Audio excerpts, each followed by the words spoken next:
to break the spirit of the population. Hundreds and thousands of Hindu women were forced to marry. There are Aurangzeb streets, Tipu Sultan, rapists, people who tried to commit genocide, their names should not be on our towns and streets. 1,000 temples were destroyed in Kashi. For almost 80 years, all of Kashi was in ruins. A blind man can see what is Gyanvapi. By Braille, you can see these are Hindu icons. That's why I said Hindus are mukha pranis. Our voice is not loud. People say 20,000 temples, 40,000 temples. Is it even feasible to reclaim all of this? If you hand it over, there will be biradari going. I don't think most of the minority community has any issue except these illegitimate leaders. Post this election, these illegitimate leaders will be pushed aside. Bharat is waking up. Avimukteshwar should be a living reality by 2028.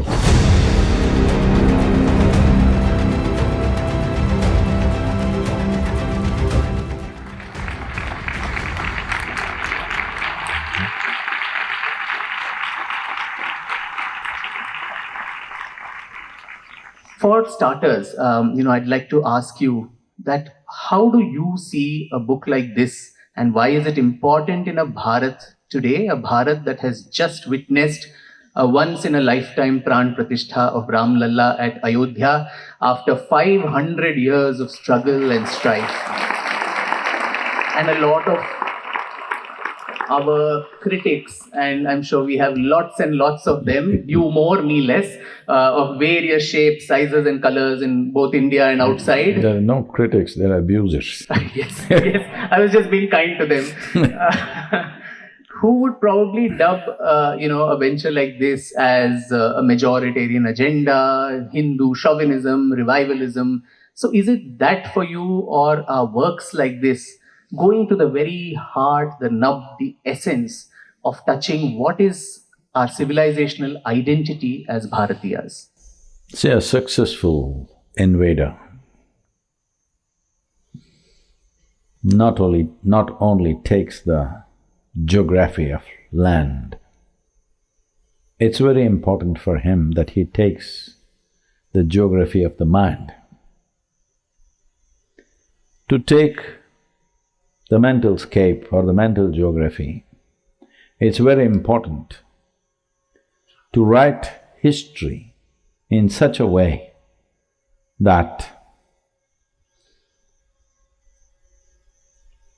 one who comes and robs and loots us will after a while look rich and even aspirational. This is the epitome of today's Bharat,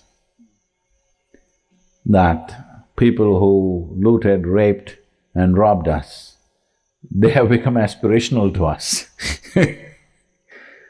That is mainly because of the way our history has been written, not by us but by them. But in the last 70 or 75 years, we didn't care to rewrite it. We didn't care to put the picture of the oppressed. Just anywhere, if there are 20, 25 movies from Hollywood, one will be about the Jewish Holocaust, one will be about the oppression of, the black slaves from Africa. But there's not been one goddamn movie or even a book really of considerable currency in the society about what's happened in this country, what's happened in this land. If you really look back, the worst kind of atrocities have happened. If you take a period of 100 years, nowhere else on the planet such atrocities have happened. Such large-scale murder and rape and loot has happened as it happened here. But we are people with a very quiet sense of pride. So we think if we don't say it, it didn't happen to us. We just don't say it. That means it did not happen. See, it's like the Japanese. They won't talk about Hiroshima, Nagasaki. They won't talk about Fukushima and its suffering. They just go about as if nothing happened. Because there is a quiet sense of pride, not a loud pride. Those who have a loud sense of pride will write books, make movies, make drama about it. But this is a very quiet sense of pride. We've been diligently trying to recover this. What was taken violently, we try to take it with legal process. Not of a few years, a few centuries of legal process. Have you ever heard of a legal process going on for 300, 400 years in the courts? This is what India is. But we still believe one day justice will come, and fortunately it has come.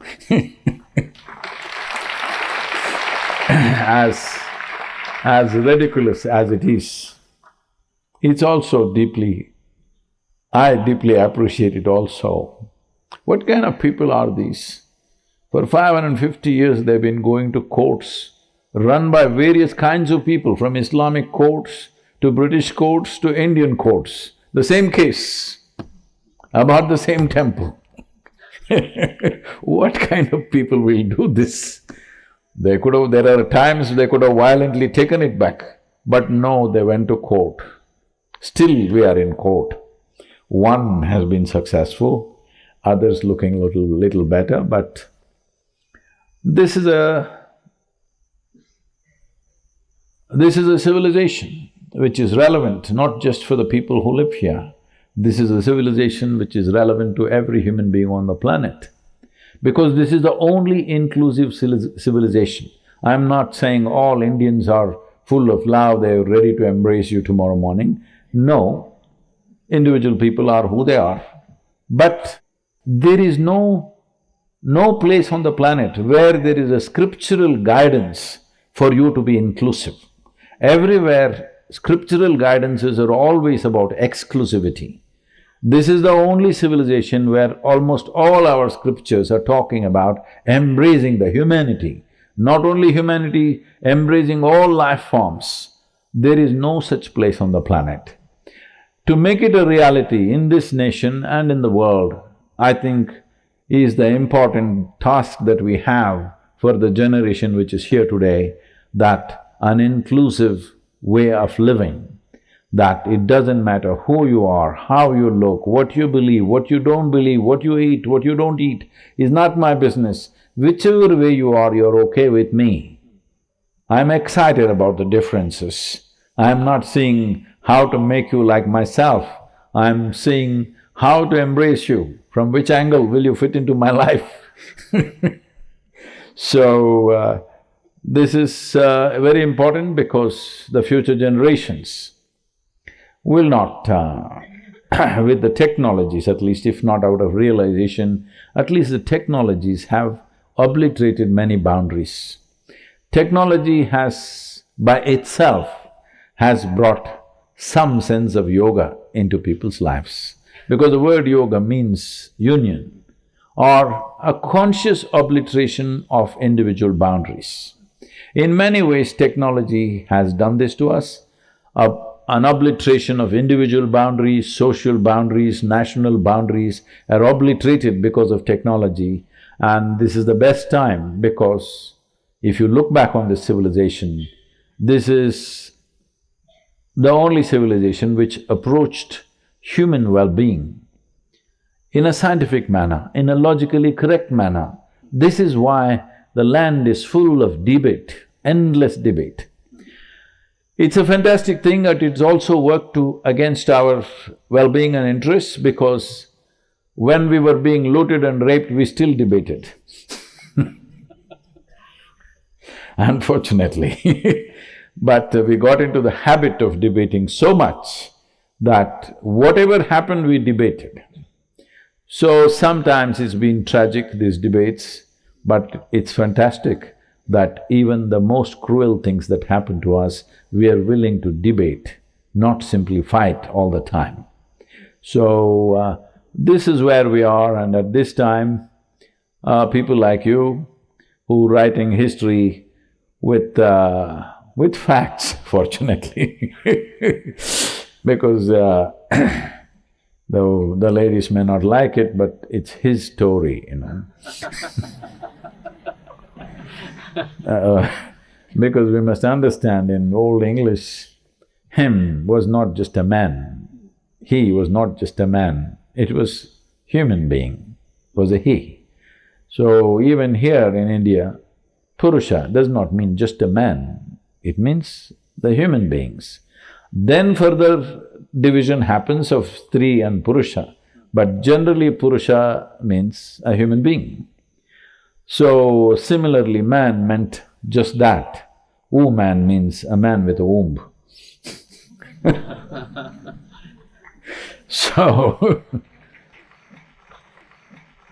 these trying to even treat human species between two genders as if they are two separate species has come in the world at a time like this. The civilization that we call as Hindustan or Bharat is of vital importance to the world. So it's very important to look both the macro aspect of Hindustan and the micro aspects of Hindustan. This is why I was a bit excited about your books, because it is autobiographical, at the same time it's history. Autobiography is macro, history is macro. So this combination is very needed, otherwise we don't have insight into people's lives, we just have a bunch of facts which we can't relate to. What is the use of facts and dates without taking people's experiences of that day? So this is a civilization where people think we have no sense of history because we never bother to meticulously chronicle our dates and events like that, but we only chronicle people's experiences. Because people's experiences, whether it happened 1,000 years ago or 5 or 10,000 years ago, are still relevant. Dates and events are of no consequence actually, except unless you want to earn a PhD in history, which should be easy because you can only talk about what is already there. If you talk about something that's not there, that's called fiction. So, it's very important that some Vikram is writing history from a individual perspective through the experience of a human being. Well, some conjecture is there, but looking at the events, we know this is what could have happened. This is how Ramayana and Mahabharata were written. It's history, but because we got so influenced by foolish accumulation of facts and dates, we started saying this is a mythology, this is not history. So we have even separated what is mythology and what is history in this country. No, there is no distinction between the two, it is historical, but human perspective, not just academic in nature. Please. How does one delineate the two, Sadhguru? Like recorded scientific history and legends, so to say, because even in the research of this book, while I was tracing the hoary past of Kashi and of the Vishwanath Mandir, when you fall back on the Puranic literature, every king is ruling for 32,000 years, someone else is there for lakhs of years. How does a modern 21st century historian who's grappling with this try to integrate these very different worlds, because Bharat, I think, speaks in a very dialectic way? See, when somebody says a king ruled for 100,000 years, one thing you must understand, zero was invented by Indians. So we have a certain liberty with that, that we can use it. Actually, nobody added 1, 2, 3, 4, all right? We only added zeros. So you can't blame us for that.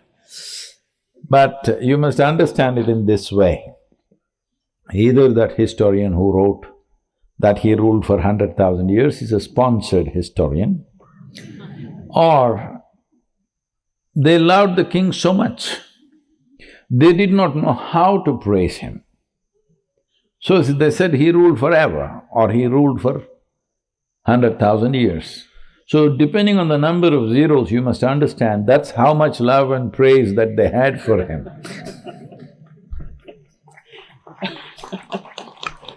If anybody ruling any kingdom, at the most you can leave 1 zero intact. Coming specifically to the Kashi Vishwanath temple and the case, Sadhguru, in the case of Ayodhya, I think people kept asking us, show us the evidence, where is the evidence, and so on. In this case, I mean, a lot of you who would have visited Kashi through Gate 4, when you go there, the first vision you have of the Gyanvapi mosque, first of all, that is an oxymoron. A Sanskrit name, well of knowledge for a mosque, is a little odd. The western walls, the ruins are all the remains of a 16th century grand temple that was built there.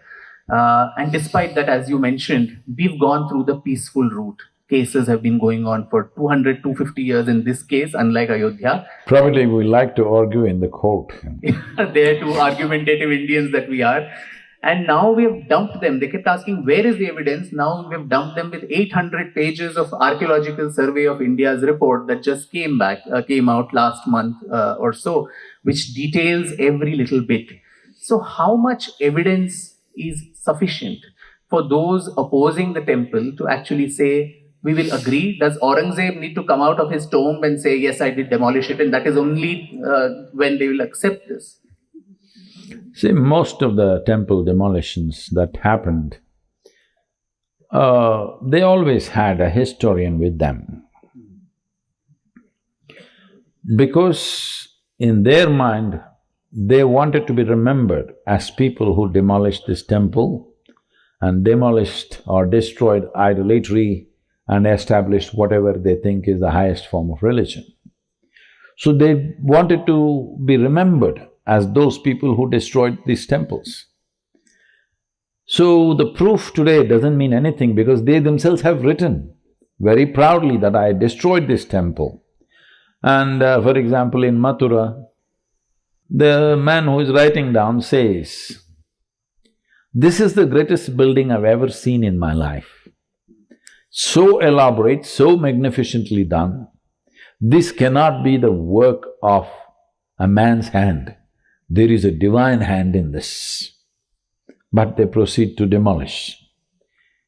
And it's all they themselves have written, you can't say that they wrote lies. This is because people who wrote our textbooks screwed up our minds so badly that we don't have a voice to say this is not right.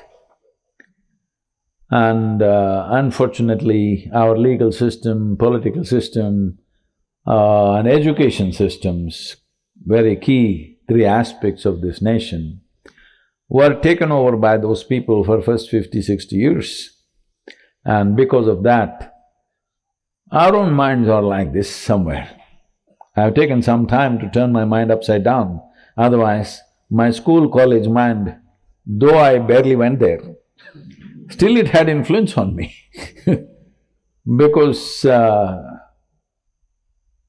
somewhere there is a sense of, as I said, it's become aspirational to be like the invaders.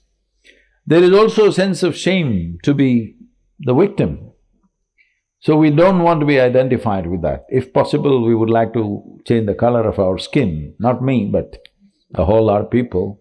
There are movies like this where people are changing the color of their skin. Of course, there are cosmetics to change the color of your skin because somewhere invaders have become aspirational, which is a terrible thing to happen to any people. But it's happened. Fortunately, there is a revival and suddenly there's an upsurge and there is political will and suddenly judiciary seems to have found its feet. Finally. So, let's forget all these things. If we just go by the constitution of the day,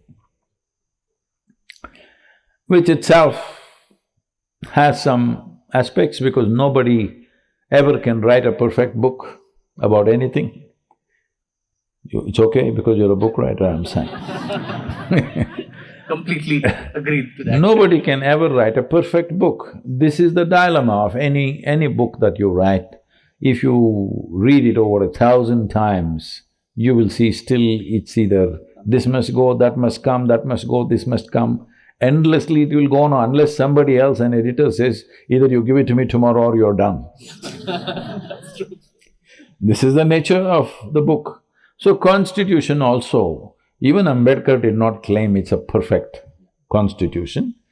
A very well done work, but not a perfect book. Having said that, there are some issues, but even if you go by the present-day constitution, it's very simple. A blind man can see what is Gyanvapi, Braille. You can see these are Hindu icons.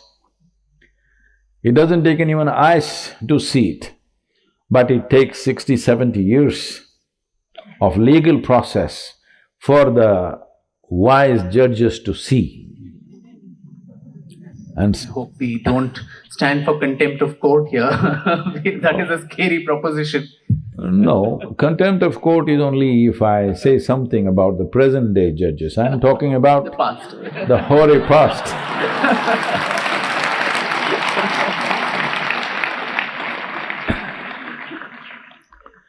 So much delay and so much dilly-dallying has happened. I feel in many ways, any process, education, judiciary, whatever process that happens in a given land, one way or the other is influenced, if not totally controlled, by the ruling class. So, when the ruling class were totally in that way, I think everybody found a gap in the constitutional process as to how to please the ruling class. So a time has come where there is an upsurge of awareness in the nation, and I don't think the judicial officers can escape the upsurge of awareness, and they cannot rule anything in a way that is negative to the civilization and not in coherence with the constitution. We are not even asking for anything beyond the constitution. What is within the constitution must happen. Nobody can say no, because this is a right. I'm saying this because somebody had the temerity to pass a law in 1991 saying that citizens of India cannot go to court about certain aspects that matter to them. Places of worship. Nowhere in the world, no democratic nation can ever say a citizen cannot seek legal recourse. There is no such nation. Definitely we don't want to be such a nation either. But a law like that was passed, but still we are hesitating to strike it down. And I don't know how it escaped the scrutiny of Supreme Court. How can it be? How can you say the citizens of this nation cannot seek legal recourse about things that matter to them? So while you spoke about the present, I'd like to pull your attention a bit to the past, because that's where the seeds of all the troubles of the present are perhaps there, Sadhguru. And you alluded to the ruling class. So was it, of course the answer is a yes, but then was it the Nehruvian Marxist so-called consensus and this false model of secularism, where all the time it was the Hindu consciousness that had to be toned down? A Hindu could not wear her identity proudly as every other community in India could. There was always this albatross of guilt, of inferiority, and this albatross also of social harmony, communal amity was always put on the shoulders of the Hindu. And today there is a pushback to that, saying thus far and no further. And did this in some way also influence the way our systems ran, the way all the judiciary or the education system, all of that? And where do you see this shift from the so-called Nehruvian secularism? Is it a very important juncture in our country today where there's a rupture with that consensus that we had somehow built of the idea of India? See, I don't want to get lost in this terminology of this is Nehruvian, that is Indira Gandhi, even whatever, because you are very gender conscious and you're saying she, he, all this stuff. I will say they from now on.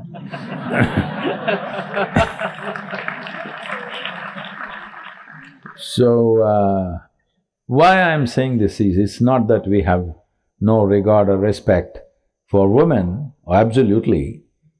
It is just that this whole thing about just changing one word and thinking we are done with it.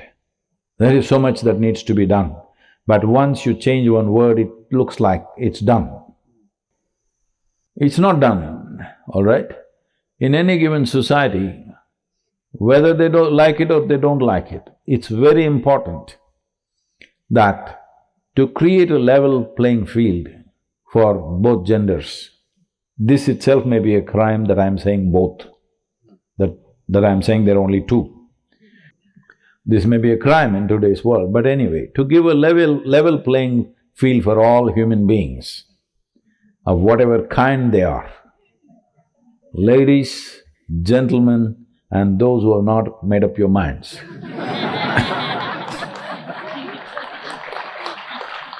Whoever you are, to give a level playing field, one important thing is, this is supposed to be an obscene thing to say, that is because they are not in reality, they are living in, textbooks, or they're living in classrooms or academics.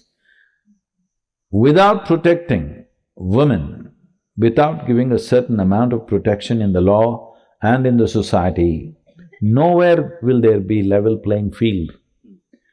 Well, there are a whole lot of women these saying, we don't need any protection, then you don't know the nature of the existence. Because of the biologies that we are, one needs little more protection. This doesn't mean it's less. Something needs more protection does not mean it's less than something else. It's different, so it needs little more protection. And if that protection is absent in a society, level playing field is just a joke. It'll never happen. In the name of equality, we will exploit women and children because physically there is a little disadvantage which will be exploited, of course. So, in that context, this whole process of, I don't want to call it Nehruvian or Marxist, yes, they played the game, but I think they are also people who are overawed and made invaders aspirational, victims of the same process that the invaders set forth. But of course, there are moments in history, there are moments in recent history, when I say recent, in the last 100 years, which the way we've been taught doesn't make any logical sense. There are question marks which have not been answered, and probably even now the nation doesn't have courage to face those questions and find answers to that, which I feel the coming generation must ask those questions. Why? Why certain things were done the way they were done? Why partition? Because you can forget the pain of those millions of people. Still the two nations are continuing to bleed, all right? Over 1 million people dead, and over 6–7 million people were forcefully pushed from this side to that side and that side to this side. This is not a religious question, this is a question of humanity. 6 million people leaving everything that they have, just leaving and in great hurry going and being refugees in another country, still in refugee camps, some of them after 75 years, and over 1 million people butchered. You can forget it if you want. If you put your humanity to sleep, you can forget anything. But if your humanity is alive, these questions must be asked and they must be answered. For our generation and particularly for the future generations, these questions must be answered. True. I think closely allied to that, Sadhguru, was also the fact that since the Hindu, as I mentioned, had to tone down the identity, their identity. Not tone down, slink around. Yeah, slink around, not be seen, not be Yes, visible. not be seen. Was that also the reason? And since we're talking here about a sacred city like Kashi, you see that almost all our sacred spots, particularly in northern India, Kashi, Ayodhya, Mathura, Prayag, Gaya, they all languished in so much of squalor, dirt, filth, and it was not at all, accessibility was not there. Only now Ayodhya has an airport, they have roads. Even from an angle of so-called the spiritual tourism and the kind of economic benefits it would bring to the country, it was not thought of to be important at all. So how do you see the manner in which we've neglected our sacred spots in the last 75 years? And what has all this collectively done to the Hindu consciousness, the Hindu psyche today? See, if you look at any of the ancient temples, most of the North Indian temples are not ancient. They've been rebuilt hurriedly many times over. So they're not really ancient that way. But as you come further down south, you can see ancient temples who largely are on the same foundations on which they were built. If you look at these temples, you can clearly see if somebody had to build this 1,000 years ago or 2,000 years ago, in terms of engineering, architecture and the immensity of those temples, without any machines or mechanical means of transportation, to build these temples would not have been an ordinary feat. It's a feat, it's not construction. It's a real feat. You are from Tanjavur area, all right? So the Brihadeshwaran temple, well, a 80-ton gopuram is sitting there at yes, single piece at that height. How did these people have the will to even plan something like that? Forget about executing it. It takes a certain daring. Even today with all the machines, we don't dare to build anything like that. This is a fact. If you build, it collapses very soon. Don't say that to me. Ours won't collapse. I was talking of secular bridges and metro rail pillars and so on.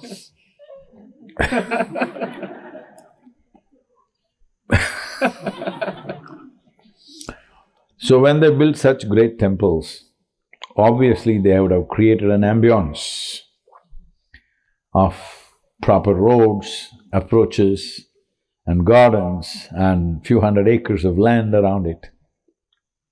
Today you see, it looks like these ancient temples were built in a small little gully because the approach is like that. So everything has been taken by whom? See, once the ruling forces don't care what happens to it, then even the people who belong to that culture and may believe in that religion and may be participating in that religion, their sense of property value will overtake their faith and their devotion. If I allow here, maybe some of our devotees will want to set up a camp here. Initially a tent, then a small little more something. A lot of people will want to set up right here in the garden because there is a certain enforcement of law, you can say. It won't happen. But this happened over a period of time. There were nobody to enforce anything. So certain lawlessness, essentially, things which are not legal, things which were not…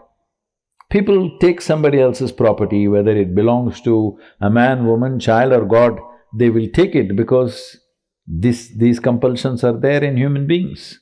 So today most great temples have entrances or approach roads which look like these idiots built such a big monument with no approach.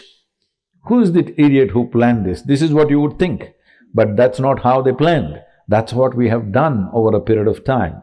So this is essentially happened not just post-independence, even pre-independence, whoever was there In the last 400 years, 300 to 400 years, they did everything possible to see that Hindu temples, if possible, destroy, where not possible, they languish. That unfortunately is continuing even today. But in the context of Kashi and what we're talking today, I think I'll go to a $1 million question that everybody in the… Why are questions rated as dollars? Okay, a 10 crore question or 100 No. crore. Why is the question and the significance of the question is monetized? You should not do that. A very important question. Yes. A very valuable question, that burning question, like, in Republic TV you have that fire Fire there on burning. the back. So if it's a burning question, you can say it's a burning question. If it's a sweet question, being the season, you can say it's a mango question. You can… If it's a furious question, you can say it's a monsoon question. Don't bring money into the question. Sure, Sadhguru. This is a very American thing. Yeah. Everything is dollars. So we're talking a lot these days about reclamation of sacred spaces, and probably the first example was of Ayodhya. Kashi has gained a lot of momentum, Mathura is probably next in line, and people, a lot of critics of the reclamation movement are asking, where will this stop? How far will you go? There are various numbers floating around. I think Dr. Sitaram Goelji had documented about 1,826 or so documented cases of encroachment like this. Some people say 20,000 temples, 40,000 temples. Is it even feasible to reclaim all of this? Where do we draw a line between so-called social harmony and reclamation? And as a spiritual master of our times, who inspires millions all over the world, what would be your prescription for this very, very vexed question that we face today as a society? See, as I said, this liberality with zeros, there's a little bit of a problem on that one. But who am I to say that only a large temple or a well-known place like Kashi or Mathura should be reclaimed? Somebody else's small temple, which was their Kula Devata or something, has been taken and they want it back and they don't have to get it back. It's not for me to say that, because their emotion for their little temple is as much as mine may be about Kashi. So it's not for me to say whether they should get it back or not. Because we've already said this, and also within the framework of the constitution, what was taken from you… See, tomorrow morning, what do you drive? A Zen. Zen, okay. So, maybe you think it'll give you wisdom, it doesn't. It hasn't so far. I've been trying. So, suppose you are driving something really worthwhile, and I stole it from you, and I parked it in my garage. Then after 15 days, you realized I have stolen it, and you came and you took the car from my garage. I can put you in prison. This is a constitution. Okay? Because you are driving a Zen, you are safe. No one's going to take it from me.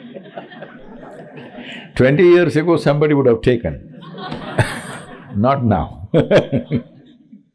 So somebody has taken the temple forcefully in a most ugly way, but you can't go and do the same thing today.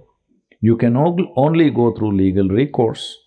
I think that's good for the country, that's good for us, and it's good for everybody concerned.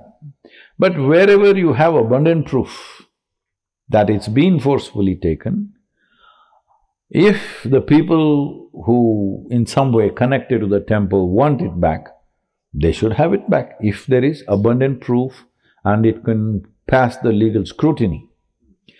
But if we go like this, whatever you said, 1,800 something, is it correct? Something like that. If you go like this, it will take another 5 centuries by the time our arguments are over. So I feel it's best we set up some kind of a commission or a tribunal which includes everybody. It need not be just people who belong to this faith or that faith. Scientific minds who know how to study proof and documentation and make up your mind, this many should go, this many cannot go. Once for all it must be done in the next 2 to 3 years' time. Otherwise, this wound will be scratched again and again and again. First of all, we must understand, this is not against anybody. Reclamation of a civilizational… something of civilizational value is not against anybody. For example, see, beneath your house garden, suppose we find some Harappa or Mohenjo-daro kind of thing, we will take your house. I will not allow excavation beneath my house. Whether you like it or not, we will take it. So it is not against you, I am saying. You just lost your house, that's all. But we may give you another house elsewhere. But anything that is of civilizational reclamation everywhere in the world is not considered to be against somebody. It is just that something of significant aspect of civilizational history is always taken back everywhere. For example, in United States of America, though the Native Americans have largely disappeared or made to disappear, even today their monuments are not some glorious structures like ours, but they were glorious for them, they just made mud mounds. The mounds are very important, even now maintained like that, so as archaeological sites where you go to.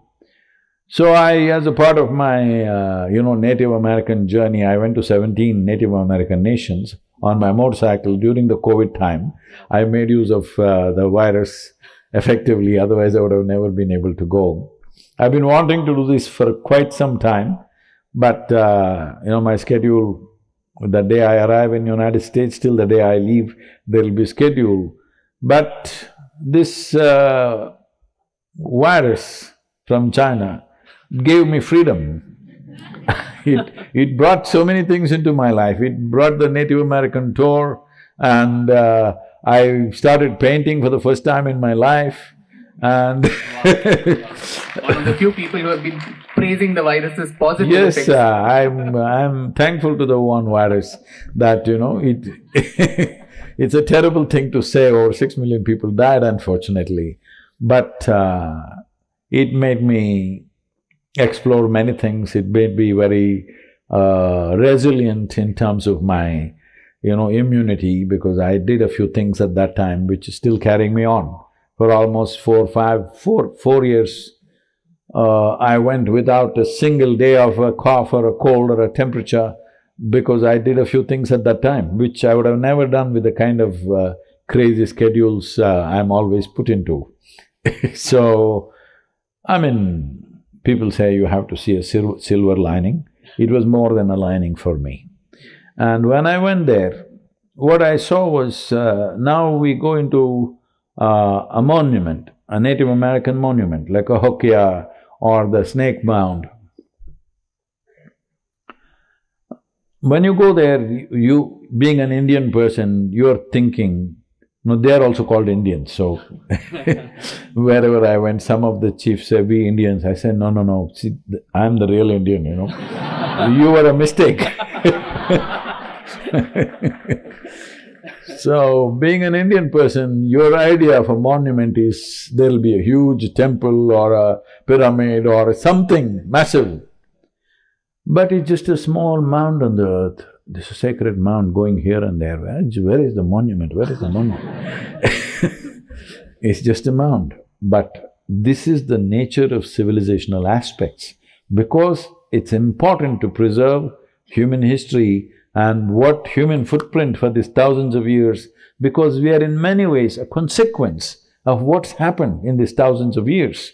So you can't just obliterate that simply because your house is going to go, all right? Really going to be very careful now. After going home, I'll check all the papers as to where this… No, whatever papers you may have, if we find a civilizational site, your house has to go. So, this is the same thing for the temples. If there is a temple of a certain historicity, where it's not just a piece of stone, it's a place where people poured their life out. For those days, what it would take to build the temple, you must see. What is the investment? What is the effort that it took? How many years of life they labored to make that happen? Because without machines, all by hand, just by man's muscle, to do all this, it will take a certain amount. So there is a human involvement which makes it a civilizational structure, and to reclaim that is natural for any civilization. So at the same time, like when somebody says 40,000, even if 40,000 things are given to you, are you capable of taking care of them? So that's not the point.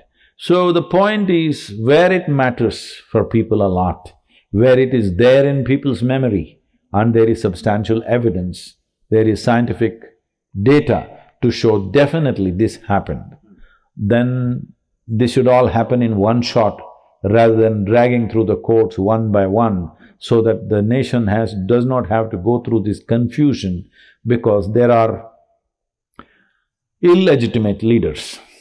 I'm using the word very consciously.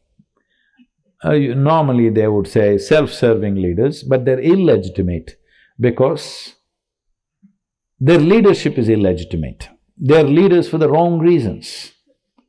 They've become leaders for the wrong reasons from wrong source. If something is from a wrong source, then you say it's illegitimate. A lot of imagination as to whom you might be referring don't do to, that. but I shall curb my imagination Please here. do that. It doesn't take much imagination anyway.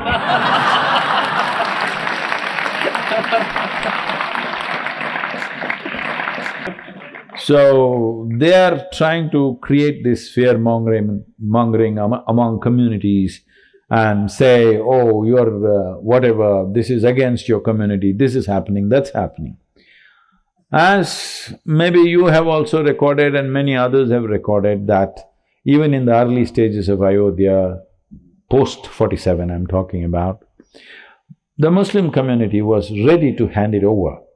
It didn't mean much to them because it was not a great mosque for them. But they knew it is Janmastan, it was Masjid-e-Janmastan, it was called. So everybody knew it is on Ram's Janmastan. They were willing to hand it over. It was certain crooked political agents. And Marxist historians. Must add them to the mix. No. How do you call them historians? I call them political agents. The same. You call somebody a historian when they gather things from the past and try to put it together in a presentable manner. Not somebody who writes up things for their political agenda. That is not writing history, so you don't call them historians. These political agents force the communities to believe that that is not the way to go about it. Let us fight no matter what. Anyway, we are with you, government is with you, so we'll do this, we'll do that. So unfortunate realities have happened in the past, but this is the nature of who we are. No matter what happened to us yesterday, because our icons are like this. You worship Rama. He kills his enemy. Enemy, not just a political enemy, somebody who kidnaps your wife and tries to force her into becoming his wife. With such a man, he fights a battle. Well, he wins. He could have lost. See, of course, today you believe he cannot lose. No, battle means anybody can lose, all right? Anybody can lose. He won, fortunately. But when he came back, he goes into 1 year of repentance for killing an enemy, all right? This is the kind of culture and civilization we've had. That means no matter what we have to do, some karma we have to do, we will do, but without any bitterness in our heart. No matter what somebody did to us, well, we keep our distance if they're not good to us, but there is no bitterness in our heart. So even now about these temples, I want to make it clear, in most people's hearts, this Jain father and son, fantastic people, what? Harishankar Jain, Vishnu Shankar. Harishankar Jain and Vishnu Shankar Jain, look at their faces, they have no bitterness in their heart. They just want to see what is justice is done. There is no bitterness, there is no fight. Reclamation of civilization is not a fight. When it happens, we will celebrate. It is not victory, it is just a celebration. So, having said that, I don't think most of the minority community has any issue except these illegitimate leaders who have somehow placed themselves and their voices have become reasonably heard. They're confusing the people all the time and getting the community into trouble all the time. They've not brought any well-being. The most in terms of education, in terms of economics, in terms of holding positions in the country, in everything, this community has been deprived because of these leaders. Otherwise, they would have done well like everybody else. They are not disadvantaged in any way. By law, they are not disadvantaged. Why are they not doing as well? Mainly because of these illegitimate leaders. Adding to what you said, Sadhguru, does that also mean, the fundamental theological difference itself between a temple and a mosque? A temple is the abode of a pran pratisthit deity who lives there, whereas mosque is a congregational space for prayer. And in Islamic nations itself, very routinely they are translocated from one place to the other for mundane things like building a road or widening, a railway line and so on. So, if the right people sit and negotiate, there can be saner elements who can be addressed? Yes, if you hopefully post this election, these illegitimate leaders will be pushed aside. If they're pushed aside, I'm very sure there is a lot of wisdom in the Islamic community. They're not senseless people as they are being seen today because of these voices which are speaking louder than everybody else. I know I have lots of friends, families who are very close to me, who are very devout Muslims. Because I don't care whether somebody is Muslim, Hindu or Christian, they are devout, that matters to me. Because devotion is not about something. What you are devoted towards is one aspect, but because you have devotion in your heart, there is a certain transformation in your life. So, the devout Muslims would have no problem because clearly the Sharia law says that you can never take another man's place of worship and build your place. It is haram. So just by that, not even by Indian courts or Indian constitution, just by Islamic law, it will not fly. But as I said, these illegitimate leaders who are constantly mouthing hatred, which is not there in the hearts of common people. And I'd like to play, it's a hard role to play, devil's advocate, but the devil here needs to be represented. Because every time one talks about reclamation of temples, often the argument comes, what about, it's a mythical argument, but what about the Buddhist structures that the Hindus, allegedly destroyed? So suppose tomorrow there is a Buddhist stupa or a cave beneath a very grand temple. Will the Hindu community also be willing to give that up? See, the reverse is also true. Tell me which existed before, which is the earliest times. You're a historian, you please tell me. The Sanatana Dharma. Yes. So, tell me the chances of temples being built over. There are temples over which stupas have been built because stupa is not a place for people to enter, it's just brick or mud, all right? It's a solid structure. The very idea of stupa, some people say, is because they covered the temples. Otherwise, why would you build a building that you can't enter? So, that is another matter, but that if there are incidences like that, there are not too many and there is nobody to reclaim them. So, if you have solid evidence like that, maybe that'll also have to come into picture, whether Hindus have built over Buddhist sites or Buddhists have built over Hindu sites. If they are of significance to people, if it's still in their collective memory, and there is scientific proof, yes, it doesn't matter which religion. Whether we have to give something or they have to take something, it's perfectly okay with me. The important thing is, that you take pleasure in the wounds of other people's hearts, that's not okay with me.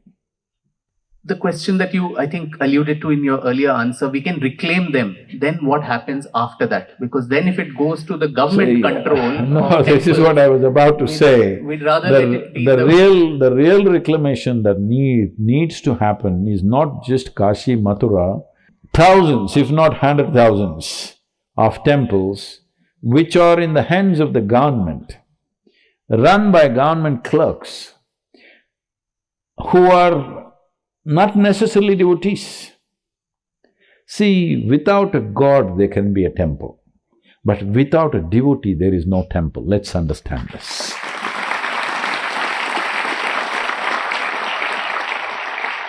So now there are thousands of temples. Probably if you add up in all the states, it's over 100, 120,000 or 150,000 temples which are in different states of slowly being murdered.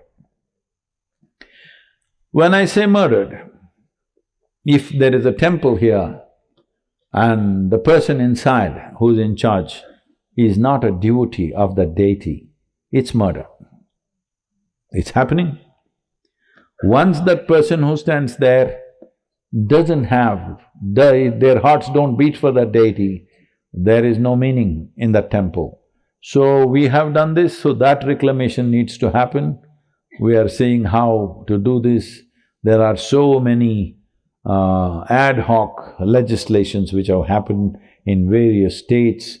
Many concerned people have gone to courts, and as you know, our courts take 550 years to deliver a judgment. But I think we deserve a parliamentary legislation which nullifies all the state legislations which were made at various times. The important reason, the only reason why temples are in the hands of governments is because of the wealth that they had. The British were interested in the temples because there was wealth that they could easily transport to Her Majesty's service. And at least a significant part of World War II was funded by the Indian temples, from the wealth that was stolen from Indian temples. Even you hear in Kashi, when Aurangzeb and others destroyed the temples, how many camels or elephants carried gold and diamonds that were there? Because this was the land of gold and diamonds, where gold and diamonds in many places were sold like vegetables on the street side. Nuggets of gold and diamonds were sold like vegetables without security. That is how much it was present. So a whole lot of it was in the temples. And even now you have seen in Thiruvananthapuram temple, the estimates are incredible, that a few… Many zeros there too. Yeah, many zeros. Not out of our liberty, but genuine zeros. So, because of wealth, the Islamic invaders, they wanted the wealth to start with, let's not call them invaders. The Islamic marauders who came in the beginning, they wanted just the wealth, so they attacked temples. The invaders, as I said, they wanted to occupy not just the geography, but the mental geography of the population, so they did things in a certain way to break the spirit of the population. That even your God cannot protect himself, what can you do to belittle the people, to destroy their spirit? It was done. And further, these are the things in a man's life. Today, I know all these gender issues, but in a man's life, in the past, if you take away his woman, his God and his land, he is broken. And all these three things they took. One reason how Islamic population swelled in this country is they took hundreds and thousands of Hindu women as slaves and produced Muslim children out of them. So the ugliness of it cannot be documented by any historian. The ugliness of that, the pain of that and the suffering of that is not something that you can put it in numbers, but it's happened. All that we are not reclaiming. Just the significant, important temples which are in our eyes, please don't fight it. Just if you hand it over, there will be biradari going. Let it happen for the well-being of the nation. In a country, Sadhguru, where temples are under government control, we have, in the 1995, we had this Waqf Act, where I think after the defense and the railways, the third largest real estate holder in this country is the Waqf boards across India. 75% of New Delhi is supposed to be Waqf property, where even the Delhi High Court, the central vista is allegedly under Waqf. Are they paying the rent at least? I don't think so. Allegedly in Mumbai, even Mukesh Ambani's house is Waqf property. So at any point… It's okay, he will manage it. He can manage. But I am worried about the High Court. And then they are the judge, jury and prosecutioner, because you have a Waqf tribunal where you have to go to, and that's not the civil courts where you can get to. So many discriminatory laws in a country that claims to be secular, which actually means the state has no business in running, religious institutions. Do you see, irrespective of which party comes, what happens, do you see any movement forward in this, or does it need to be a people's movement where we all sign up and say thus far and no further, and we will not take this lying down anymore? The first thing is we must make up our mind whether we want to be a secular nation or a theocratic nation. I think by consensus we chose to be a secular nation because Bharat cannot be any other way. Because we have mothered so many movements today which we call as religions, but these are all movements. Buddhism was a movement, it is not an ism. It's like if tomorrow these Isha people, if they grow in numbers, the idiots may declare their religion by themselves. I will not allow that. I've put in mechanisms so that it doesn't happen. Like this, a Buddha came, a certain number of people followed him. It's a spiritual movement. But somebody else from outside comes and labels it as ism. So people who followed Mahavir, they are very devout spiritual people, all right? Very disciplined, focused people towards what? Towards liberation, which is the fundamental goal of Sanatana Dharma. Who separated these things? Because people wanted these things to be separate. People saw in this collectiveness there is no penetration. So you must understand, first of all, that wherever they went, the invaders, you can call them colonizers, you can call them imperialists, you can call them Islamists, whatever. Wherever they went, whichever part of geography they conquered, they always transformed the population, if you can use that word, to their ways, without exception, nearly 100%. You take North America, South America, Africa, Australia, you take any place where they went clean sweep. This is the only place where still after nearly 1,000 years of invasions and occupations, we still largely, little diluted, distorted, but still we largely keep the Sanatan ethos with us, knowingly, unknowingly. But I feel whatever damage that was caused in 700, 800 years of occupation, more damage has happened in the last 70 years. Because this is like an internal scourge where, see, if there's attacks from outside, you can withstand, your pride will come up and you'll fight and you will recreate and rebuild. But if the termites eat you up from inside, you don't know what happened. One day when we touch you, you're hollow. So this hollowness has come into this generation. There is no strength of civilization in them. Their aspiration is to go somewhere because some other civilization seems to be more successful. Though when people did not know what is industry, we had industry. When people, like people, some of the Dutch East India Company people are among themselves writing letters to each other.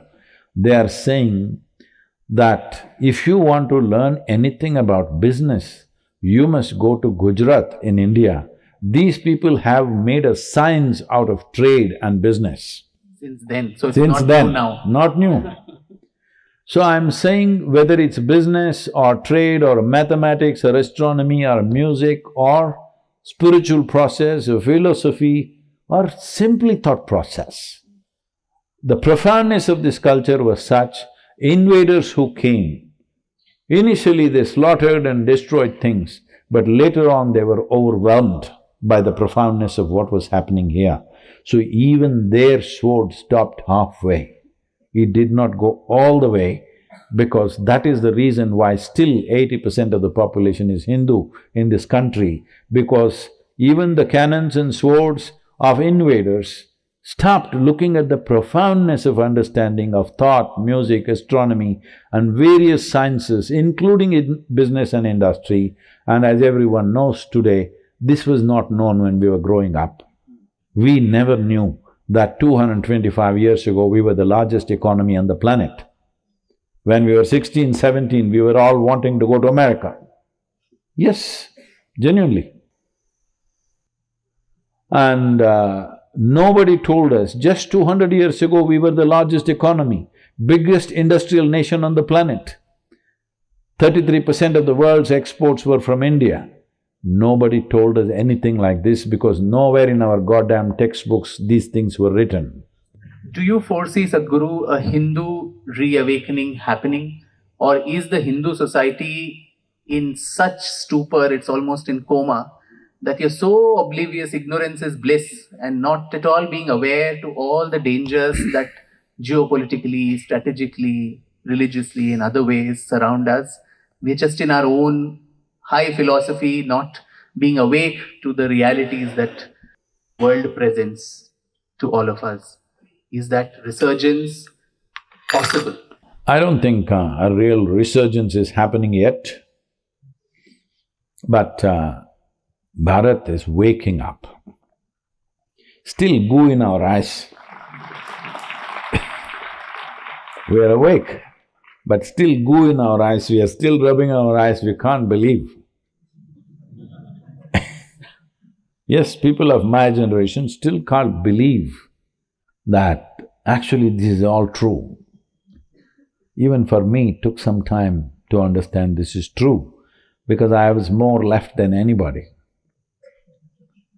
You know, when I was 11, 12, I read Das Kapital and the Engels, and by the time I was 12, 13, I wanted to join the armed struggle in Andhra Pradesh and in the Somalu and Charu Majumdar time. So I was more left than anybody, because it looked like that was the only solution. As they say, up to the age of 25, if you have not turned Marxist, something's wrong with your heart. After that, if you continue to remain Marxist, something's wrong with your head. That's true. I turned away from that well before 25, okay? Because intellectually, Marxism looks like the most compassionate way to exist. In a way, this Isha Yoga Center is communist, not by ideology, but by life. Here nobody knows who produces how much money for the center, but everybody gets reasonably the same thing. Because this is communism, people live as a community, without wondering who is what is this person's religion, what is that person's caste, we don't even know, we don't even ask. Because it doesn't matter. So, Marxism spoke about this, but in a way that is not practical. But for you to realize it's not practical, you need to at least turn 18. Before that, if you get fired with Marxism, I almost went. Because I saw some corruption which disturbed me, I stepped back. Some of my friends went. One of them became a reasonably prominent leader, he got shot about 8 years ago in Mysore, near Mysore, and the other one, I don't know where he went, whether he is still alive or dead, I don't know. I stepped back because the man who was encouraging us to join, and we were all going, His own son also was my classmate. He was also with us, about 5 of us, he was daily, ramping us up that it's time to go for you, you're 15, you must go. This is the time to go and fight. Just the attraction of carrying a weapon and being a part of the revolution, is like a very big thing when when you have fresh testosterone in you. A gun and a revolution and changing the whole country like that is very, very attractive, I'm saying. So, when just the next day or the next day we are supposed to leave, we've already gathered everything, I got some army haversacks with me, clothes, extra shoes, this, that works for a armed conflict, okay, going for the training. And then I see this professor's son, Mysore University was full of these people at that time. And this professor's son, he's not getting ready. I say, hey, what happened to you? You don't have nothing? He said, no, I'm not coming. I said, why? My father said I should not go. I said, your father wants me to go, doesn't want you to go. Then I stepped back. I tried to stop the others, what's happening here? But those guys anyway went. Unfortunately, one of them died recently. Other, I don't know what happened. Maybe he left, or maybe he's still there, or maybe he died. I do not know. I don't think anybody would survive this long in that kind of life. But maybe he did not become prominent, so he could have just slipped out, whichever way. So in my head, I was far more left than most people are in their life. For me, Marxism was just not a romanticism of teenager. For me, it was the thing to do. It was the thing to do. So, from there I'm here, who I am today, out of realization, not out of conversion. I did not get converted. As I paid more and more attention to everything, what is sensible, what works for every human being, that is the only thing we should do. And communism as an ideology is the most compassionate and fantastic ideology. But Marx knew so much about economy, nothing about human nature. He knows a lot of economic numbers and how we can distribute wealth, do this, do that. But he knows nothing about human nature. He always thought America will be the first nation to become communist. Can you beat that? In America, the worst insult you can put on somebody is you're a communist, means you're finished. That's how it is. It's happened to us also now. So, he completely underestimated the human nature and thinks just the facts of economics will work, which is very wrong, which is very superficial way of looking at human activity, human mind, human thought, human emotion, human consciousness. This is a very superficial way of looking at it. Wherever it got installed, massive human disasters happen, the kind of disaster that you can't imagine. To make Russia or that USSR what it was, to make it an industrial power, to make it a military power, they had to kill 20–30 million people of their own nation, all right? Joseph Stalin went about killing nearly 26 million people, that's what they say. If not 26, whatever, even if it's 6 million people, it's too much. Of your own people, not in a war. To administer them, you start killing them. See, if these two groups fight a war, then some will die.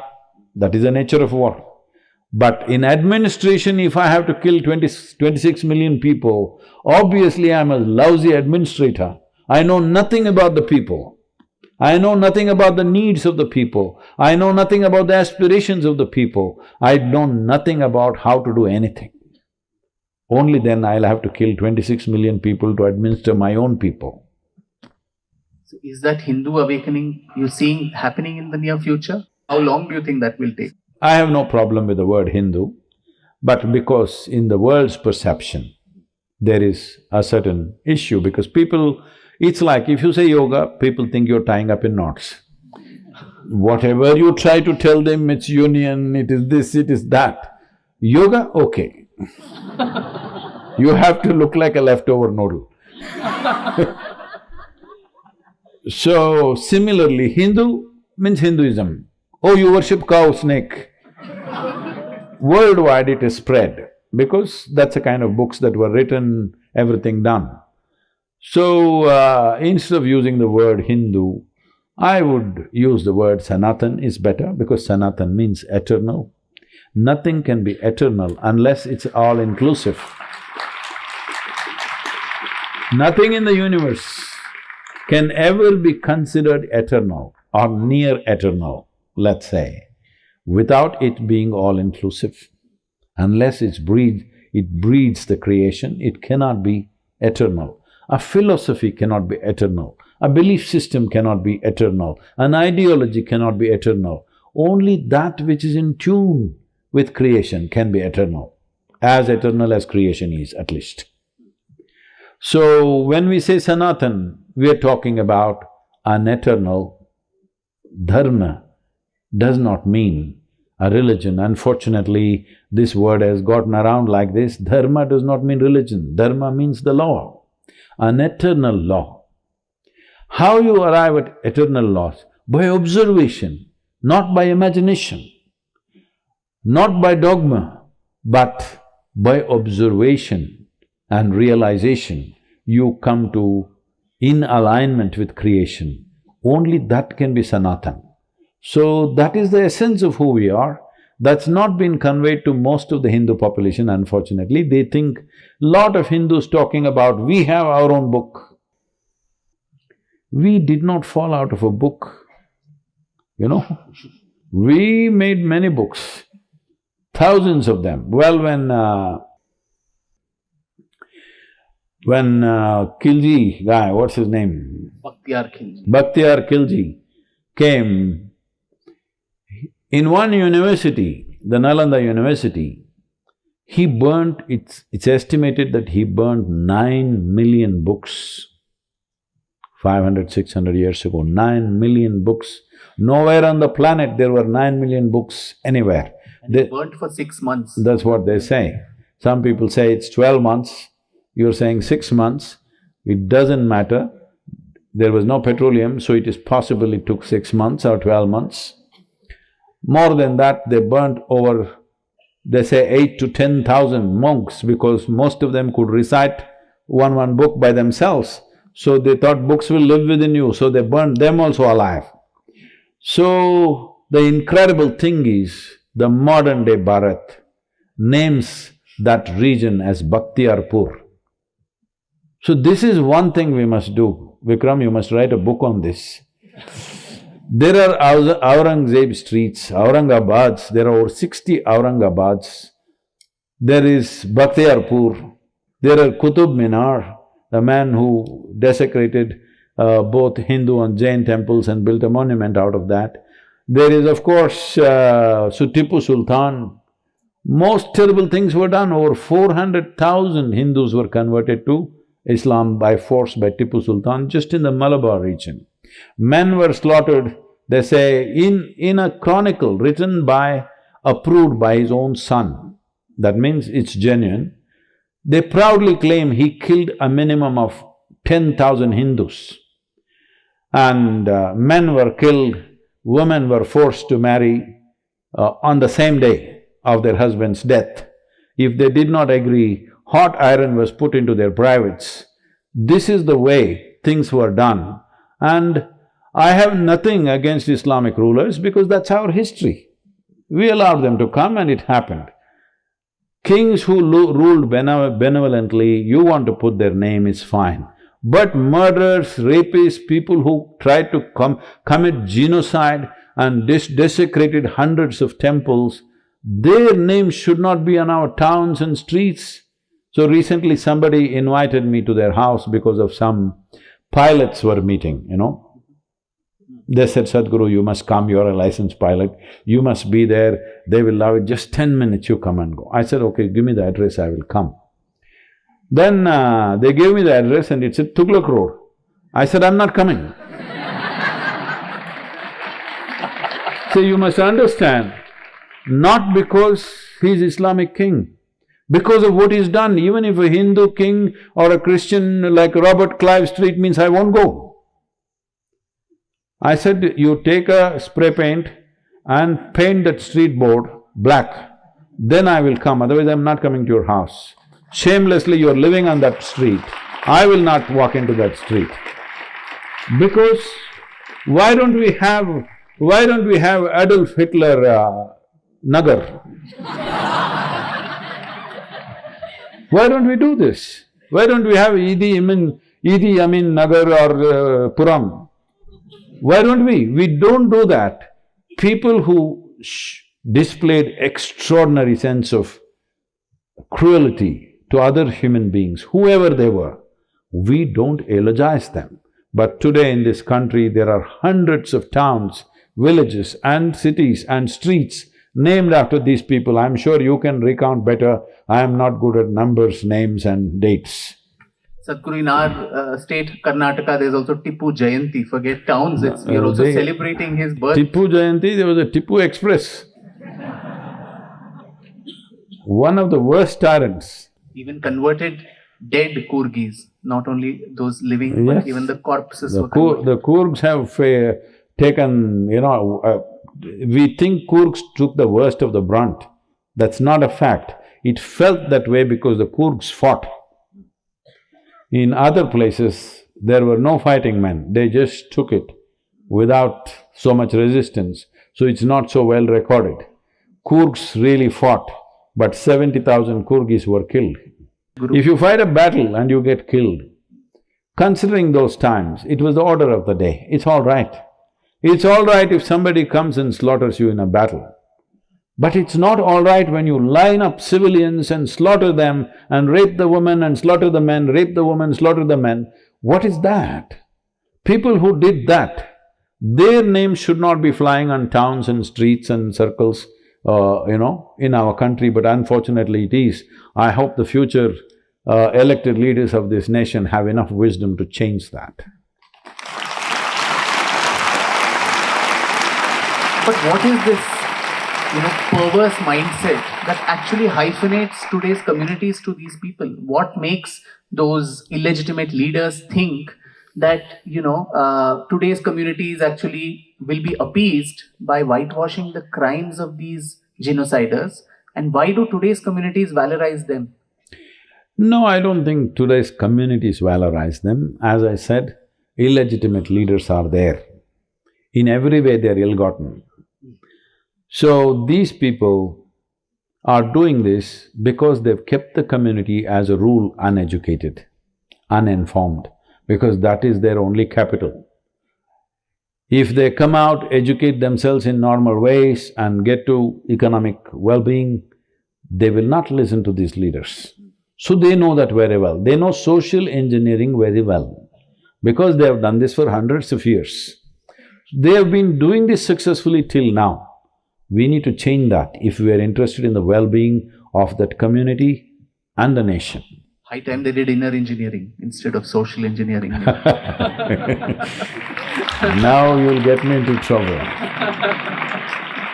My final question, Sadhguru, the title of this book is Waiting for Shiva. The picture is of that Nandi which is sitting on the other side and facing the mosque. And we are right behind the Nandi statue here as well. I saw that and I don't like it because Nandi is a symbol of eternal waiting. So that was my question, which I've quoted you in the epilogue where you have talked about the esoteric importance of waiting and how that is such a important But element. in this case, we shouldn't be waiting for too long. So the wait for Shiva, the wait for Gyanvapi, how do you see this case moving forward? Do you see this closing very soon and Vishweshwar comes back, as in the Puranic texts, back to homecoming, to a grand celebration, as you mentioned, not a victory over somebody, but a celebration? Avimukteshwar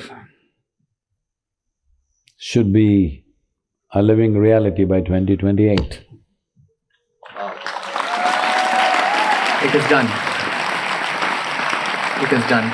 And by then, if, by your grace, if there are numerous editions to this book, I'll have to change the title that we waited for Shiva. Change the cover page. Cover page also to Avimukteshwar, and that we waited for Shiva at some point of time. Thank you so much, Sadhguru, for your… This is fine conversation, but give them some history Gyan with all the dates and stuff. I mean, the book catalogues the entire history of the Kashi Vishwanath Mandir, the hoary past as mentioned in the Puranic literature and so on. But then right from 1194, when Qutbuddin Aibak first attacked Varanasi and destroyed all the temples, Hasan Nizami, one of the chroniclers, says 1,000 temples were destroyed in Kashi in just that one attack. And as Sadhguru mentioned, the amount of wealth was taken over on 18 camels and 300 elephants. And all the temples destroyed. And within a few years, Razia Sultan, who was there just for 4 years, she still found time to build a mosque there, which is called the Razia Masjid, which still exists there. And some say that is the site of the original Vishweshwar temple, and that's why just next to that there is an Adi Vishweshwar temple as well. Numerous iconoclastic waves happened of the Jaunpur Sharki Nawabs, the Khiljis, Sikandar Lodi, who demolished the whole of Kashi towards the end of the 16th century. You have something very prominent in his name in Delhi. Yes, the Lodi estate, the Lodi road and all of that. Lodi garden. Lodi gardens and everything. Unfortunate.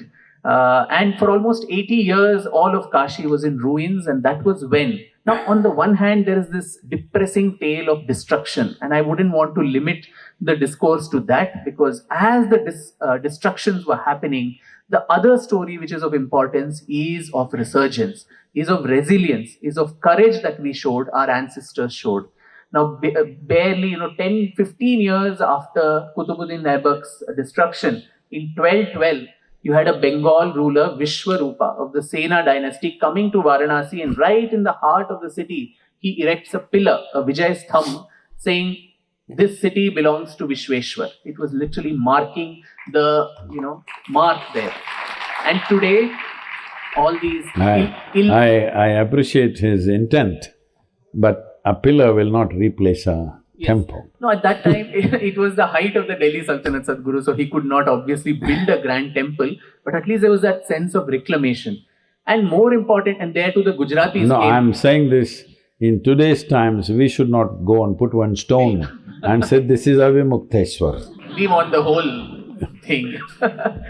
But then too, the Gujaratis were so, as you mentioned, the most industrious, like we have some people in the echelons of power too.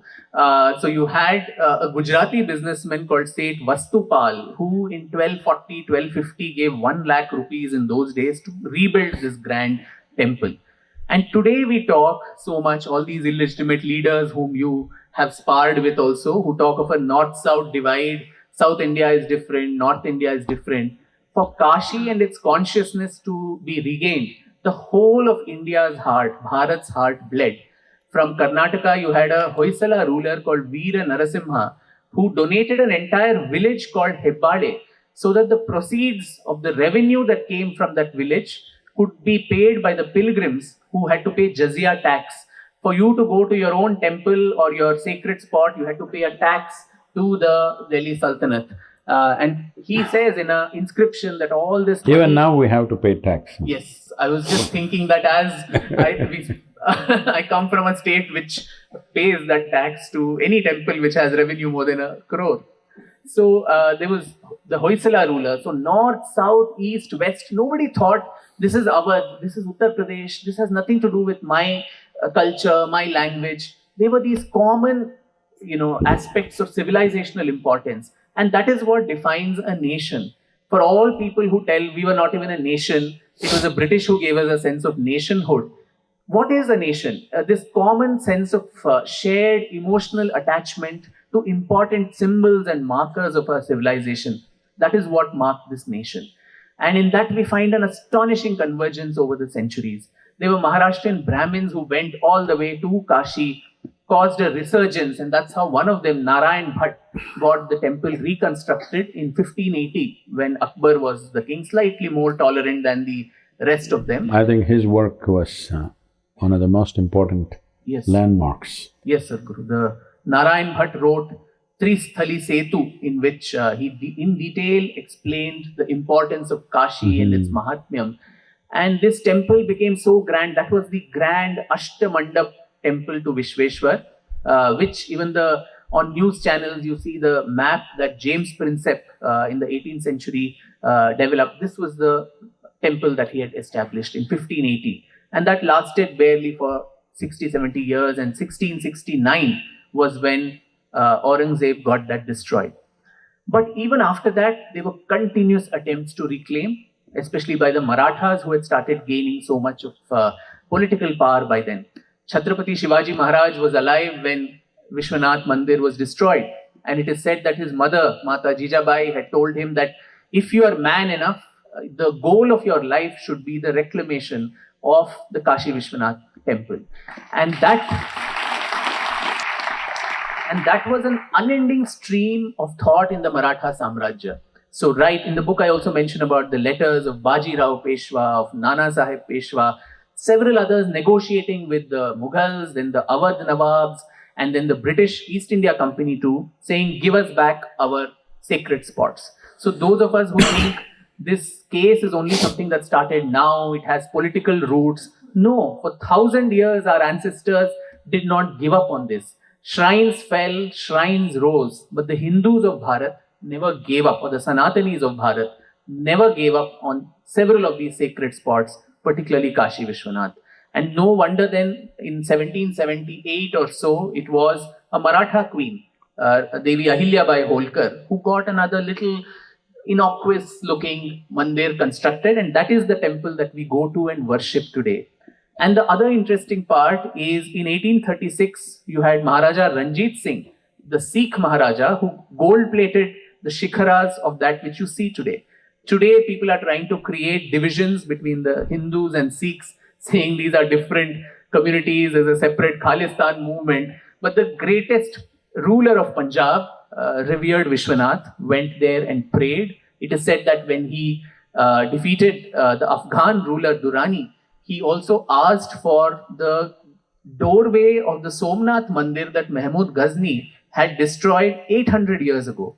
Just imagine a 20-something young man who was probably not very educated, but that intergenerational memory that was there with him. And that it was also the Nihangs who came and established in Ayodhya also. Ayodhya, yes. Ramlala was established when he was completely out. True. They were the ones who came and wrote Ram Ram on all the walls and created this. Because of them, the cases went to the Awadh court. So the Sikh Hindu unity, which again, like the Hindu Buddhist schisms that are sought to be created, the same thing is done with the Hindus and the Sikhs. So this temple slowly started coming, but it was never given up. There were bloody riots in Varanasi. In 1810, there was something called the Lat Bhairo riots, where people literally wanted to reclaim the entire space. The Gyanvapi masjid was set on fire and evacuated the Muslim community from there. But the British did not want to get into these difficult terrains, so they let them continue.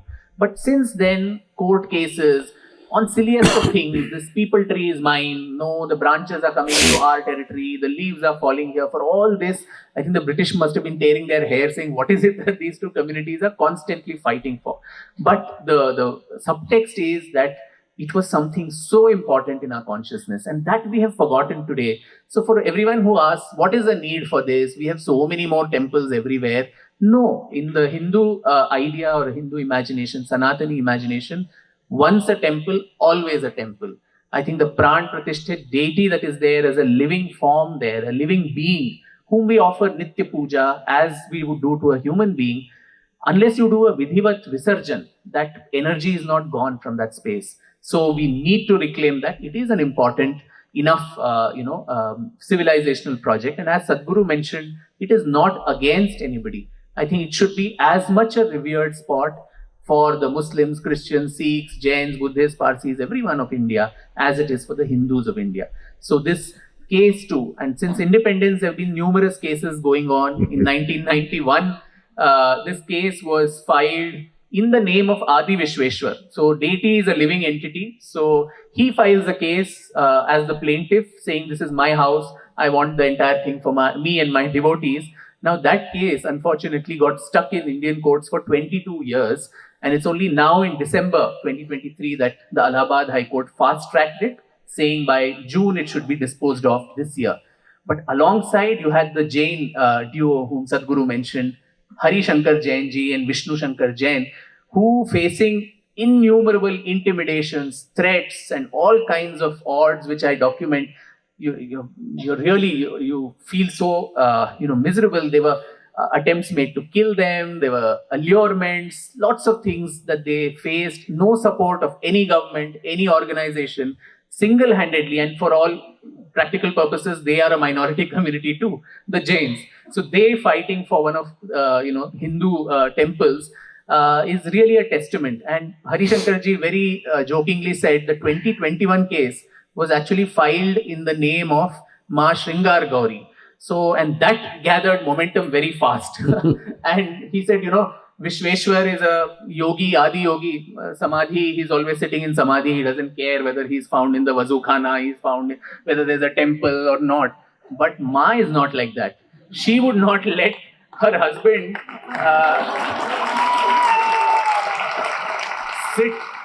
sit insulted. When her own father tried to insult the husband, she jumped into the sacrificial fire and created the ruckus that all of you know, which followed after that.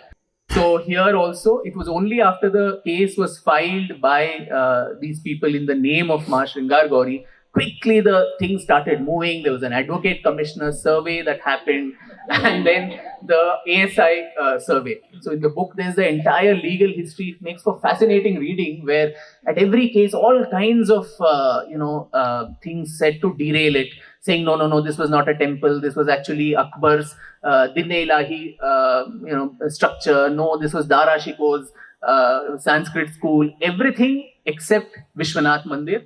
Everything but a Hindu temple. But from now on, I will also start saying her story, then his story. That would be a huge influence on the other side.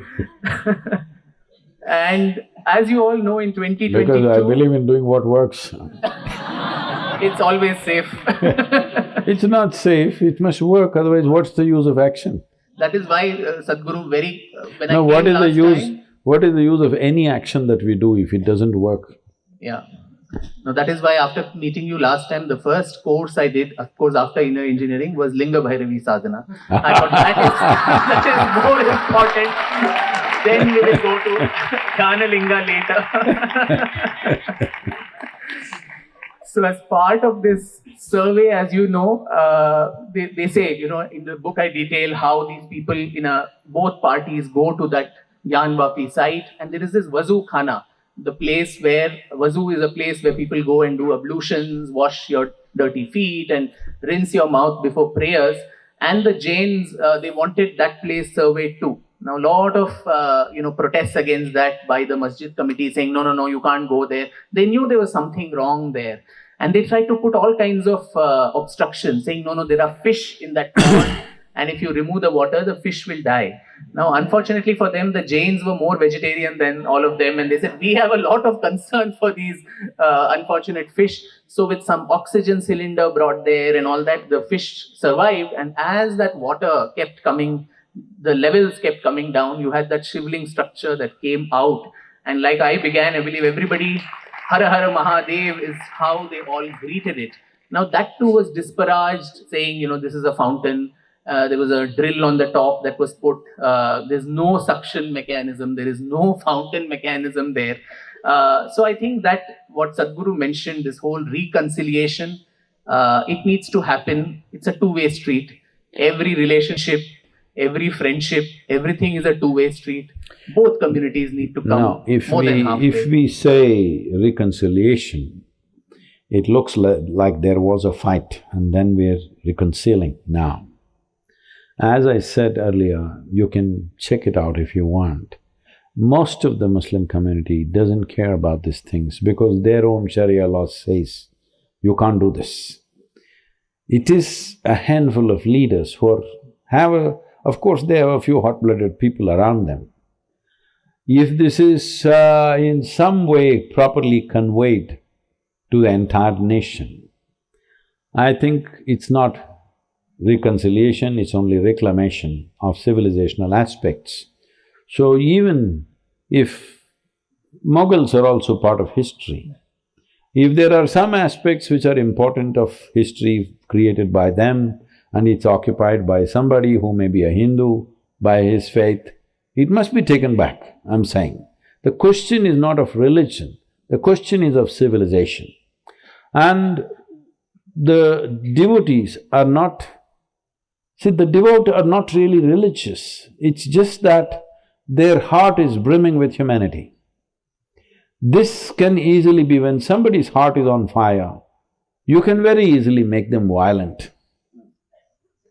It's unfortunate truth, because only their heart is brimming, their head is not all that realized in that sense. So somebody else, a vested interest, can turn them into a violent group of people. But to get a human being to have his heart brimming is a great achievement that itself. Even that is happening, it doesn't matter through the agency of which religion, it doesn't matter. When somebody's heart is brimming, those people will have no conflict.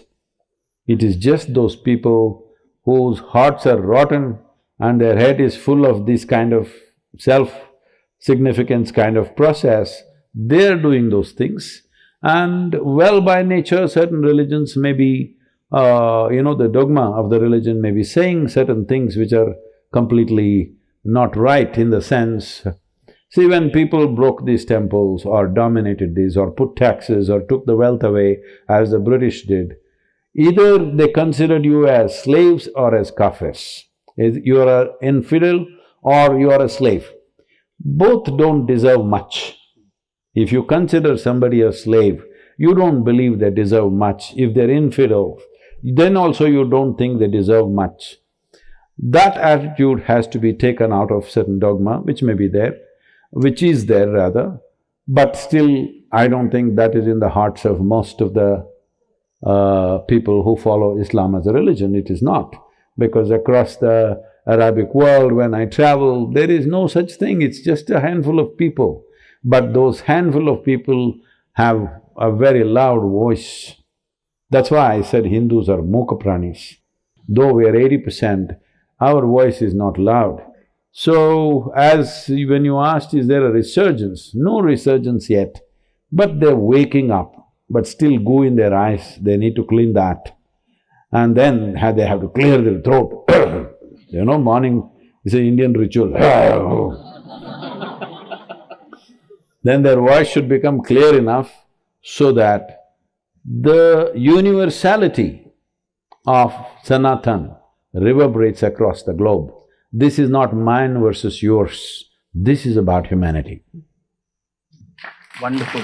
On that wonderful note, again, immensely grateful, Sadhguru, for your valuable time and these wonderful… All the best for you in this. Hope many people get to read this. Thank you so much, Sadhguru. And if I have the audacity to conclude with a suggestion that someone like you, with the kind of healing touch and the kind of influence that you wield on human minds, irrespective of the faith, I think as the new political system comes into place, maybe from June 2024, I would urge you to take the lead in ensuring that a lot of this mediation, a lot of these saner voices, out-of-court settlements, the Truth and Reconciliation Commission that you spoke of, because even in divorce cases, people would want the husband and wife to settle it out of court. Yeah. In court, a lot of muck will come out. But this is not divorce, this is marriage. This is marriage. So, but let it not get stuck in courts. Let us not call Shringar Gauri Ma again and again and ensure that we put the onus on her.